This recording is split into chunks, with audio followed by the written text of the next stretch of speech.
Un échange candide et profond. Tel est l'objectif à atteindre pour le président Xi dans ses entretiens avec son homologue américain.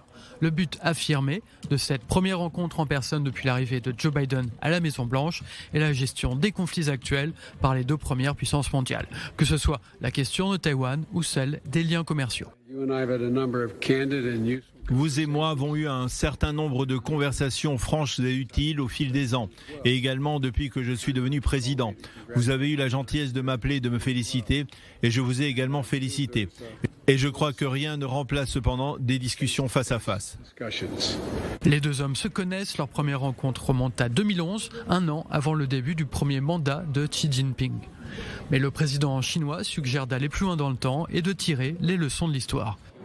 L'histoire est le meilleur enseignant. Nous devrions donc utiliser l'histoire comme un miroir et la laisser guider l'avenir. Le monde est arrivé à un carrefour. Où aller à partir d'ici ? C'est une question qui n'est pas seulement dans notre esprit, mais aussi dans l'esprit de tous les pays. Le monde s'attend à ce que la Chine et les États-Unis gèrent correctement leurs relations. Notre réunion a attiré l'attention du monde. Nous devons donc travailler avec tous les pays pour apporter plus d'espoir quant à la paix mondiale, une plus grande confiance dans la stabilité mondiale et une forte impulsion au développement commun.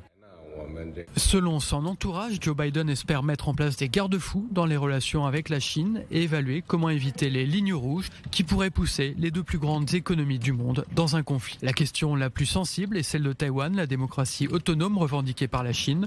Les États-Unis ont renforcé leur soutien à Taïwan, tandis que la Chine a intensifié ses menaces de prendre le contrôle de l'île. Joe Biden a rencontré les dirigeants japonais et sud-coréens à la veille du G20. Joe Biden devrait également pousser la Chine à freiner son allié, la Corée du Nord. Pyongyang serait prêt à procéder à son 7e essai nucléaire.